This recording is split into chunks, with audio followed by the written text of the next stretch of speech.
Store manager slaps black woman in front of crowd, unaware she's the billionaire that owns the store. The morning sun painted golden streaks across the windows of Diamond Elite, the most expensive clothing store in downtown Chicago. At exactly 9:30 on that Tuesday morning, a woman named Grace Mitchell walked through the glass doors wearing a simple navy blue dress and carrying a worn leather handbag. Her dark skin glowed softly in the morning light, and her natural hair was pulled back in a neat bun. She moved with quiet confidence, the kind that comes from knowing exactly who you are, even when the world tries to tell you otherwise. Grace had come to this store, one of the hundreds she secretly owned across the country, to see for herself what her customers were experiencing. She had built her empire from nothing, starting with a single small boutique 20 years ago, and now her company, Mitchell Luxury Holdings, controlled some of the biggest fashion brands in America. But today, she wasn't here as the billionaire owner. She was here as just another customer, wanting to understand why this particular store had been receiving so many complaints lately. The store sparkled like a jewel box, with white marble floors so shiny you could see your reflection in them. Crystal lights hung from the ceiling like frozen fireworks, casting rainbow patterns on the walls. Expensive perfume floated through the air, mixing with the soft classical music that played from hidden speakers. Beautiful clothes hung on golden racks, each piece costing more than what most people made in a month. Sales associates in black suits moved around like well-trained dancers, helping customers who looked like they belonged in such an expensive place. Grace noticed how they smiled at the white customers, rushing to help them, offering them champagne and chocolates while they shopped. She watched as a young white woman was given a comfortable chair to sit in while trying on shoes, with 3 associates attending to her every need. But when Grace approached a rack of designer coats, no one came to help her. She stood there for 10 minutes, 15 minutes, 20 minutes, and still no one approached her. The associates looked right through her as if she was invisible, as if she didn't belong in their perfect, expensive world. Finally, Grace walked up to the customer service counter where a blonde woman with too much makeup was filing her nails. The woman looked up with barely hidden annoyance, her fake smile not reaching her cold blue eyes. "Can I help you?" she asked in a tone that suggested she really didn't want to help at all. Grace spoke politely, her voice warm and professional. "Yes, I'd like to see some of the new collection pieces that were advertised in your window display." The blonde woman looked Grace up and down, taking in her simple dress and worn handbag, and her lip curled slightly. "Those pieces are very expensive. Perhaps you'd be more comfortable shopping at one of the outlet stores downtown. They have more affordable options." Grace felt the familiar sting of discrimination, but she kept her composure. She had faced this kind of treatment her whole life, from people who judged her by the color of her skin rather than the content of her character. "I'm perfectly comfortable shopping here," Grace replied calmly. "I'd like to see the collection, please."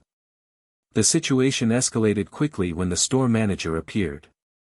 Thomas Richardson was a tall, thin man in his 40s with slicked-back gray hair and a face that looked like it had never smiled genuinely in its life. He wore an expensive suit that he constantly adjusted, as if reminding everyone how important he thought he was. His pale skin was slightly red, the way some people get when they're always angry about something.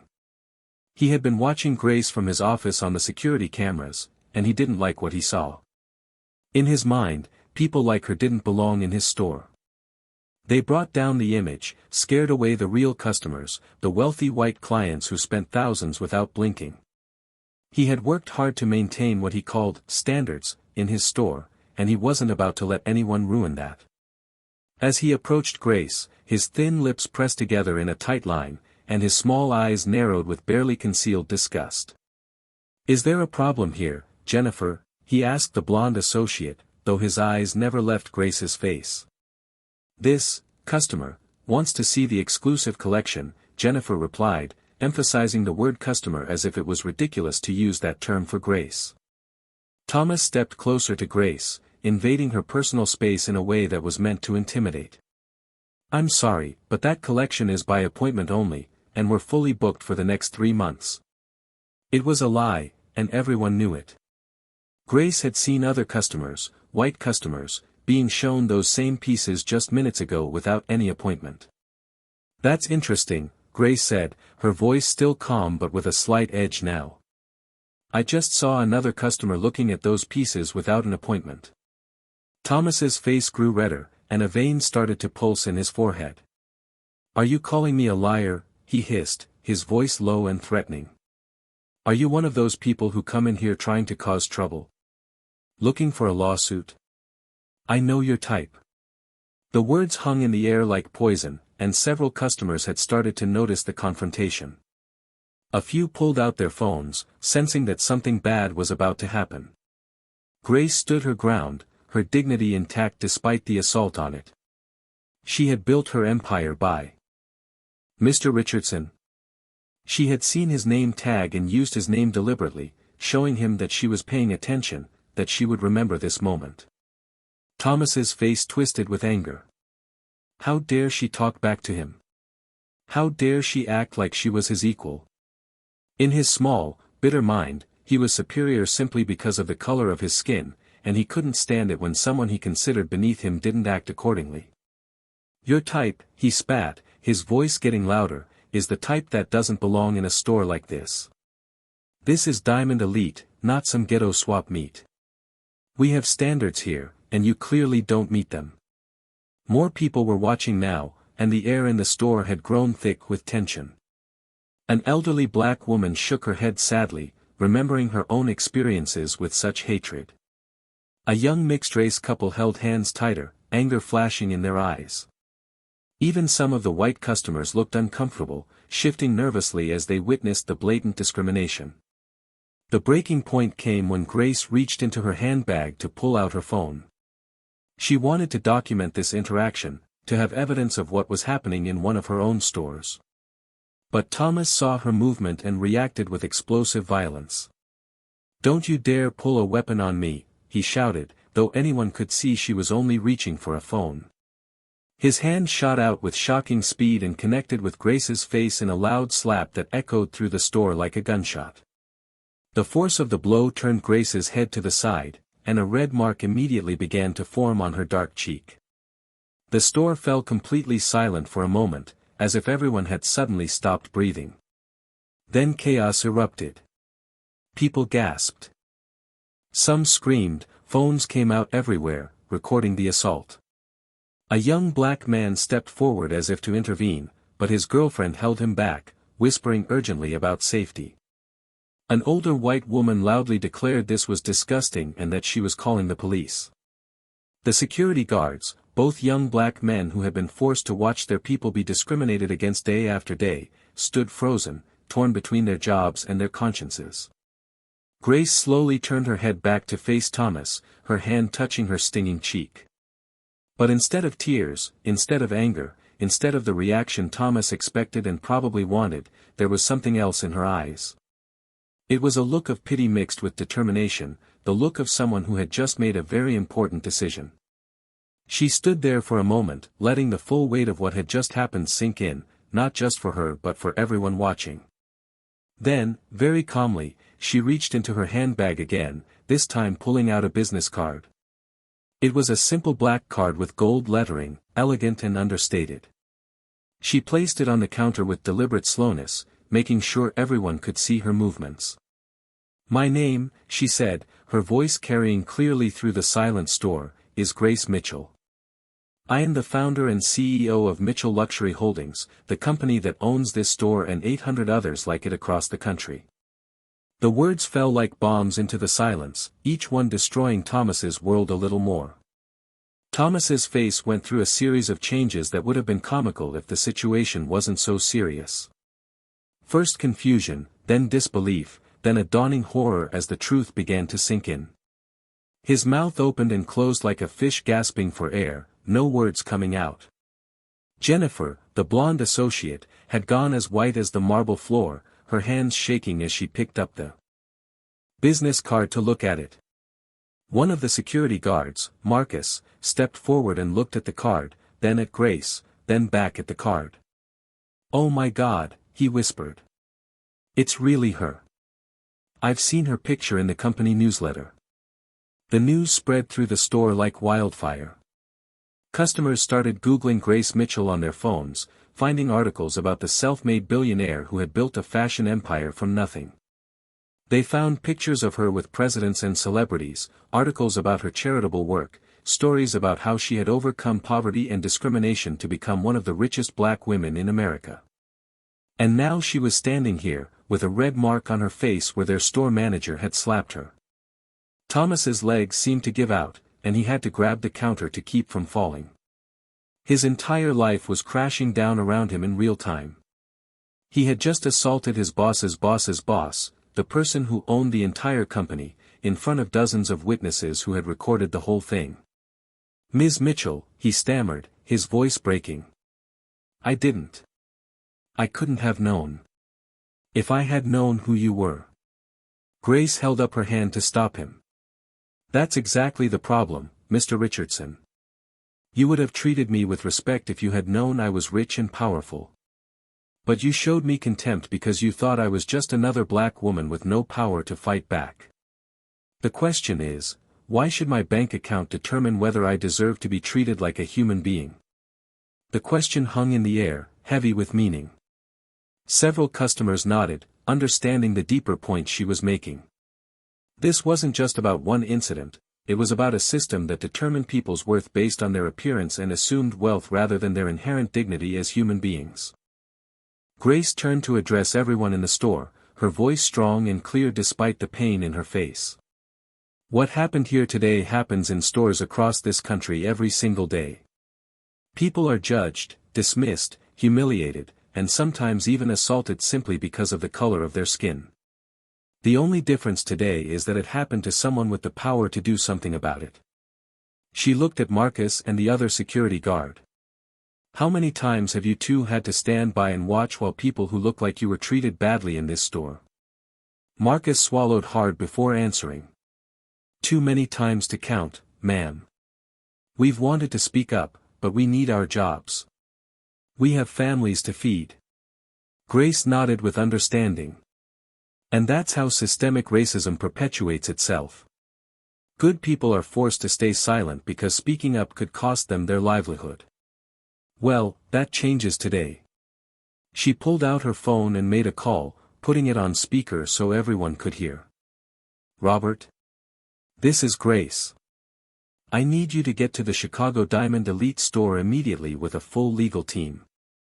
Yes, there's been an incident. The store manager physically assaulted me.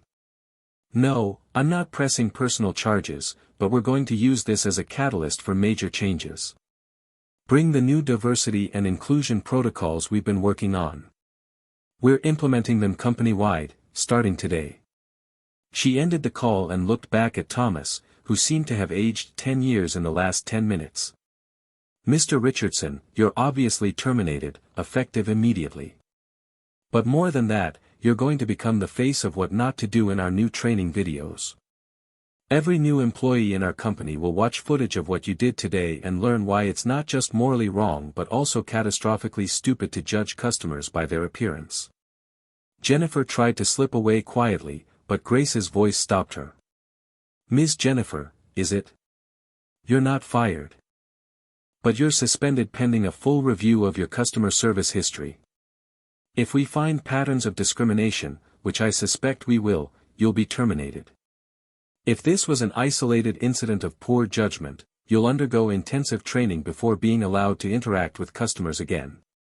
Grace then addressed the crowd of customers, many of whom were still recording. "I want everyone here to know that this behavior does not represent the values of our company. Everyone who witnessed this incident will receive a formal apology and a significant store credit. More importantly, we're establishing a customer dignity hotline where anyone who experiences discrimination in any of our stores can report it directly to senior management." The next hour was a whirlwind of activity. Grace's legal team arrived, along with several senior executives who had rushed over from the corporate office. Police officers came to take statements, though Grace declined to press criminal charges, saying she had bigger plans for justice. News vans started pulling up outside as the videos from inside the store went viral on social media. The hashtag Diamond Elite discrimination was trending within an hour, with thousands of people sharing their own stories of retail racism. Thomas was escorted out of the store by security, his career in retail destroyed, his reputation in ruins. As he passed Grace, he tried once more to apologize, but she stopped him with a look. "Your apology means nothing if it only comes after you found out I have power. The people you should be apologizing to are all the customers you've discriminated against who didn't have the power to fight back." Grace spent the rest of the day in the store, not as the CEO but as a teacher and reformer. She held an impromptu meeting with all the staff, both those who had witnessed the incident and those who had been called in from their day off. She stood before them, the mark on her face still visible, and spoke from her heart. "I built this company from nothing. I started with one small store in a neighborhood nobody wanted to invest in. I faced discrimination every step of the way. Banks that wouldn't give me loans because of my skin color. Suppliers who wouldn't work with me because they didn't think a black woman could succeed in high fashion. Customers who walked out when they saw who owned the store. But I persevered because I believed in a simple principle: everyone deserves to be treated with dignity and respect." She continued, her voice growing stronger. "What Mr. Richardson did today wasn't just assault me physically. He assaulted the very principles this company was built on. When I started this company, I promised myself that it would be different. That we would judge people not by their appearance but by their character. That we would serve everyone with equal respect and dignity. Somewhere along the way, as we grew bigger and more successful, we lost sight of that promise.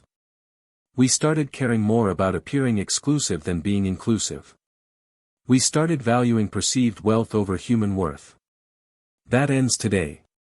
Grace announced a series of sweeping changes that would transform not just Diamond Elite but all of Mitchell Luxury Holdings stores.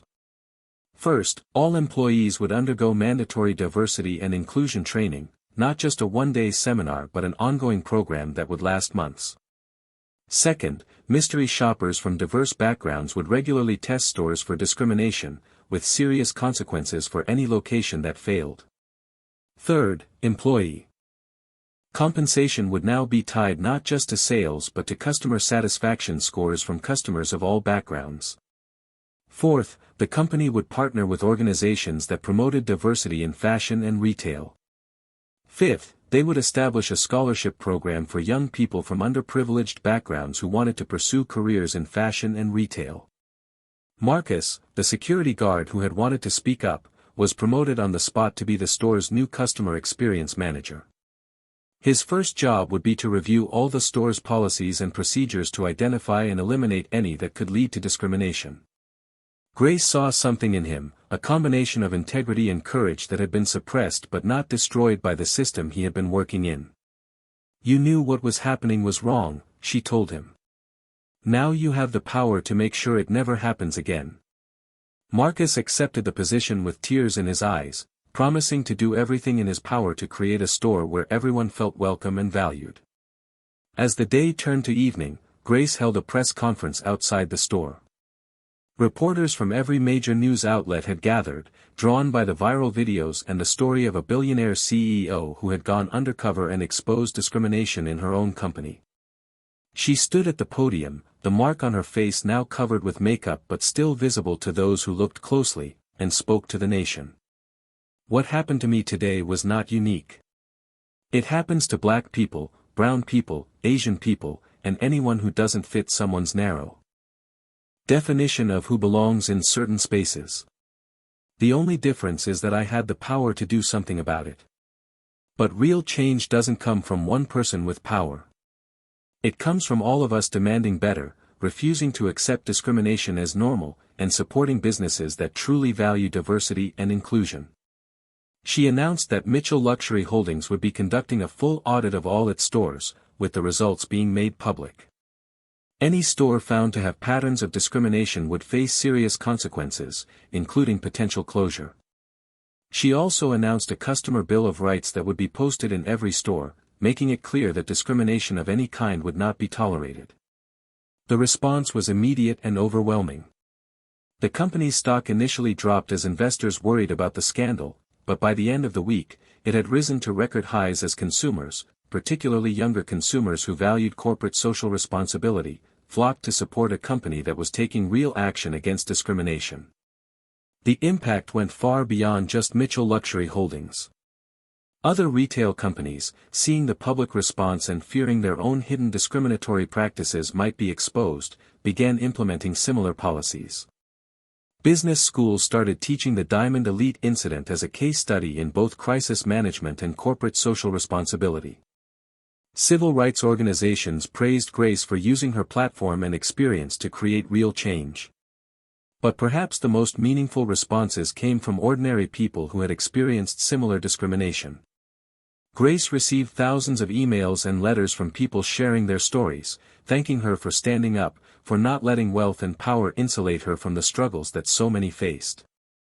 Thomas Richardson's life after that day was a stark contrast to his former existence. Unable to find work in retail, his reputation destroyed by the viral videos, he was forced to confront the reality of what he had done and who he had become. The confident, arrogant manager who had believed his white skin made him superior was replaced by a broken man who had to face the consequences of his actions. He lost his house, his car, his savings going to legal fees. His family, ashamed of what he had done and what it revealed about him, distanced themselves. He ended up working minimum wage jobs, experiencing firsthand the struggle of those he had looked down upon.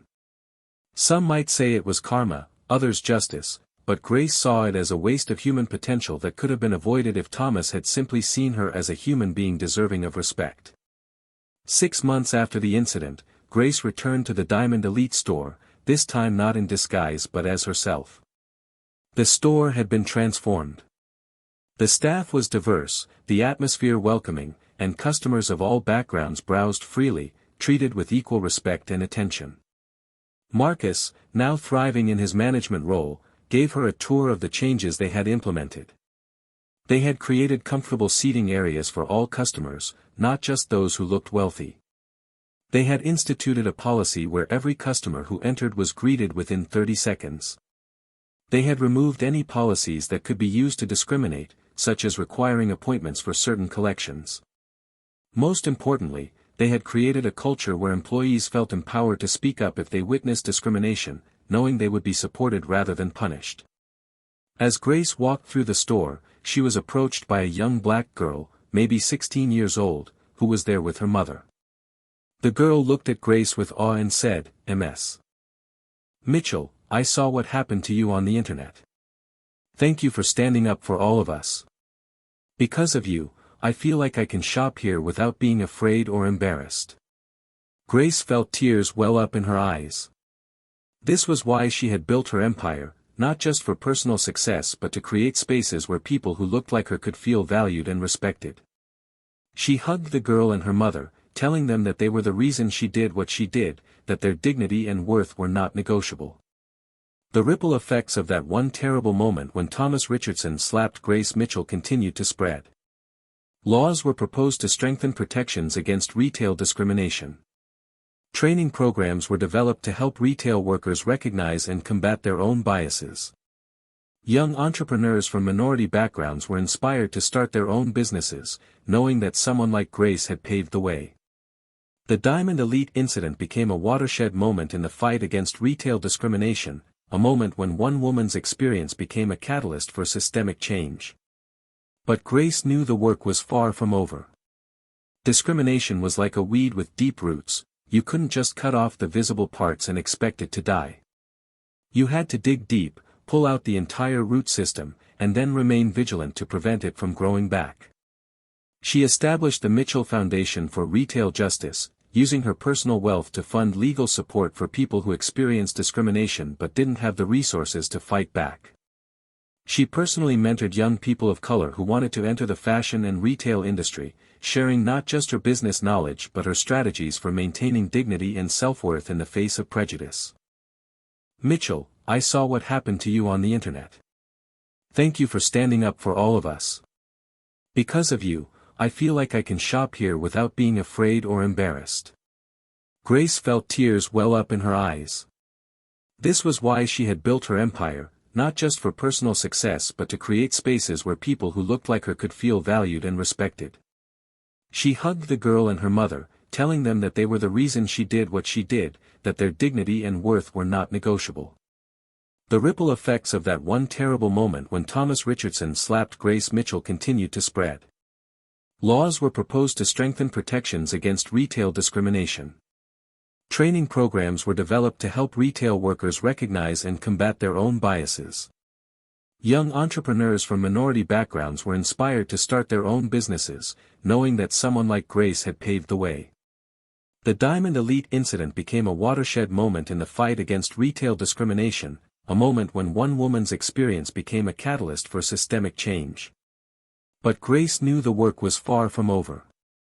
Discrimination was like a weed with deep roots. You couldn't just cut off the visible parts and expect it to die.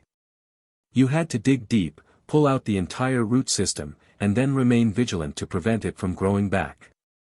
She established the Mitchell Foundation for Retail Justice, using her personal wealth to fund legal support for people who experienced discrimination but didn't have the resources to fight back. She personally mentored young people of color who wanted to enter the fashion and retail industry, sharing not just her business knowledge but her strategies for maintaining dignity and self-worth in the face of prejudice. Of all backgrounds were treated with equal respect, as employees worked together regardless of race, as the American dream of equality played out in real time in a place that had once been a symbol of discrimination. Thomas Richardson, after years of struggle and reflection, eventually wrote a letter to Grace. It took him months to find the courage and the right words. In it, he didn't make excuses or ask for forgiveness. He simply acknowledged what he had done, the harm he had caused, and the lessons he had learned. He wrote about growing up in a family where racial prejudice was as common as breakfast, where he had been taught that his white skin made him superior. He wrote about how losing everything had forced him to confront the lies he had believed. He wrote about working alongside people of color in his new minimum wage job and realizing they were just as hardworking, just as intelligent, just as deserving of respect as anyone else. He ended the letter by saying that while he knew he could never undo what he had done, he hoped that his story could serve as a warning to others who might be harboring the same prejudices he once had. Grace read the letter in her office, looking out at the city skyline. She didn't respond immediately, taking time to process the complex emotions it stirred. When she did reply, it was brief but powerful. She wrote, "Mr. Richardson, transformation is possible for anyone who truly seeks it. Your journey from hatred to understanding is your own to walk. I hope you use your experience to educate others, to prevent them from making the same mistakes you did. The slap you gave me that day left a mark that faded in hours. The impact of what followed will last for generations. Make sure your contribution to that impact is now positive." She didn't offer him a job or forgiveness, but she offered him something perhaps more valuable, the acknowledgement that people could change and the challenge to prove that his change was real. The story of the store manager who slapped a black woman in front of a crowd, unaware she was the billionaire who owned the store, became legend in retail circles. It was taught in business schools as an example of how discrimination could destroy careers and companies. It was cited in legal cases as evidence of the need for stronger protections against retail discrimination. It was shared on social media whenever someone experienced discrimination, as a reminder that standing up to prejudice was possible and necessary. But most importantly, it was remembered by the thousands of retail workers who went through the new training programs, who learned to see customers not as stereotypes but as human beings deserving of respect regardless of their appearance or assumed economic status. Grace Mitchell continued to run her empire with the same determination and principles that had brought her success. But now she had a new mission alongside profit, justice. Every store opening, every new policy, every hiring decision was made with an eye toward creating a more equitable retail environment. She knew that one company, no matter how large, couldn't solve racism. But she also knew that every step toward justice, no matter how small, mattered. Every customer treated with dignity, every employee empowered to speak up against discrimination, every young person inspired to pursue their dreams despite prejudice, these were the victories that mattered. The Diamond Elite store still stands in downtown Chicago, its windows still gleaming, its marble floors still shining. But now it stands for something more than luxury and exclusivity. It stands as a monument to the idea that dignity and respect should never be luxuries available only to some. It stands as a reminder that discrimination has consequences, that justice is possible, and that one person with courage and conviction can spark changes that transform industries and lives. The store that once embodied the worst of retail discrimination now embodies the best of what retail can be, a place where everyone, regardless of race, class, or background, can shop with dignity and be treated with the respect that every human being deserves. And Grace Mitchell, the billionaire who was slapped by her own store manager, continues to walk into stores across her empire, sometimes recognized, sometimes not, always watching, always making sure that the lesson learned that day is never forgotten. Because she knows that the price of justice is eternal vigilance, that the fight against discrimination is never truly won, only continually fought. And she's prepared to keep fighting, using every resource at her disposal, every ounce of influence she has earned, to create a world where no one has to experience what she experienced that day. A world where the color of your skin doesn't determine the quality of service you receive. A world where dignity isn't a luxury but a right. A world where the story of the store manager who slapped a black woman in front of a crowd, unaware she was the billionaire who owned the store, is remembered not for the slap but for the change that followed.